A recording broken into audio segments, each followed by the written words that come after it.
Assalamualaikum warahmatullahi wabarakatuh. Perkenalkan, nama saya Muhammad Jazuli dari Prodi PAI kelas 1C, ingin menerangkan tentang ciri-ciri ayat Makkiyah dan Madaniyah. Secara istilah, terjadi perbedaan di kalangan para ulama dalam menerjemahkan pengertian Al-Makkiyah dan Al-Madaniyah ini. Namun, Imam Az-Zarkashi mendefinisikan dengan 3 cara atau 3 pengertian, yaitu pengertian pertama, pengertian yang berkonotasikan pada tempat bahwa Al-Makki adalah surat atau ayat yang diturunkan di Mekah dan sekitarnya. Sedangkan Al-Madani adalah surat atau ayat yang turun di Madinah dan sekitarnya. 2. Al-Makki adalah surat atau ayat yang turun kepada Nabi sebelum hijrah. Sedangkan Al-Madani adalah surat atau ayat yang turun kepada Nabi setelah hijrah, walaupun turunnya di Mekah. Yang ketiga, surat Al-Makkiyah adalah ayat-ayat yang dikhitobkan kepada penduduk Mekah, sedangkan Al-Madani adalah ayat-ayat yang dikhitabkan kepada penduduk Madinah.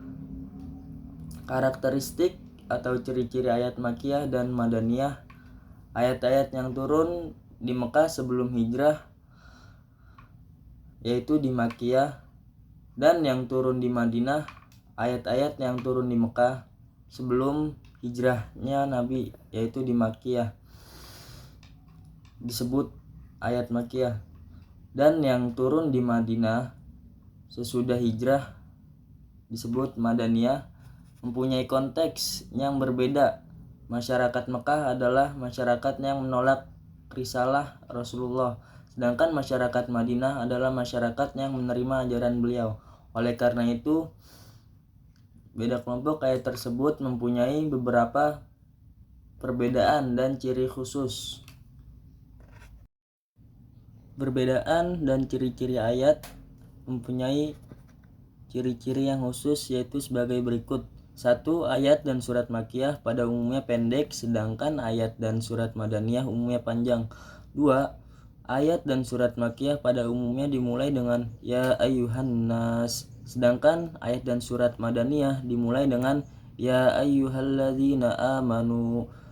Yang ketiga, ayat dan surat Makkiyah pada umumnya berbicara tentang masalah ketauhidan, sedangkan ayat dan surat Madaniyah umumnya berbicara tentang kemasyarakatan. 4. Surat yang di dalamnya mengandung ayat sajadah adalah Makkiyah. 5. Setiap surat yang mengandung lafaz kalla adalah Makkiyah. 6. Setiap surat yang mengandung kisah para nabi dan umat terdahulu kecuali surat Al-Baqarah Makkiyah. 7. Surat yang dimulai dengan huruf-huruf muqatta'ah kecuali surat Al-Baqarah dan Al-Imran adalah Makkiyah. Sedangkan surat Ar-Ra'd, surat ke-13, masih diperselisihkan oleh para ulama. Ciri-ciri khas Makkiyah dan Madaniyah: 1. Dakwah kepada tauhid dan beribadah kepada Allah. Pembuktian mengenai risalah,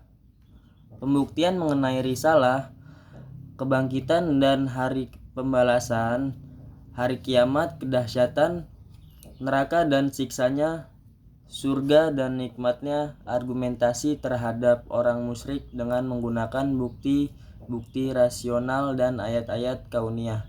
2. Peletakan dasar-dasar umum bagi perundang-undangan dan akhlak yang mulia yang dijadikan dasar terbentuknya suatu masyarakat. Pengambilan sikap tegas terhadap kriminalitas orang yang musyrik yang telah banyak menumpahkan darah, memakan harta anak yatim, serta zolim, penguburan hidup bayi perempuan, dan tradisi buruk lainnya. 3. Menyebutkan kisah para nabi dan umat-umat terdahulu sebagai pelajaran, sehingga mengetahui nasib orang sebelum mereka yang mendustai Rasul. Sebagai hiburan bagi Rasul sehingga ia tahap dalam menghadapi gangguan mereka yang yakin akan menang. 4. Kalimatnya singkat, padat, disertai kata-kata yang mengesankan sekali. Di telinga terasa menembus dan terdengar sangat keras, menggetarkan hati, dan maknanya pun meyakinkan dengan didukung oleh lafaz-lafaz sumpah seperti surat-surat pendek, kecuali sedikit yang tidak. Berikut paparan yang saya sampaikan, kurang lebihnya mohon maaf. Wassalamualaikum warahmatullahi wabarakatuh.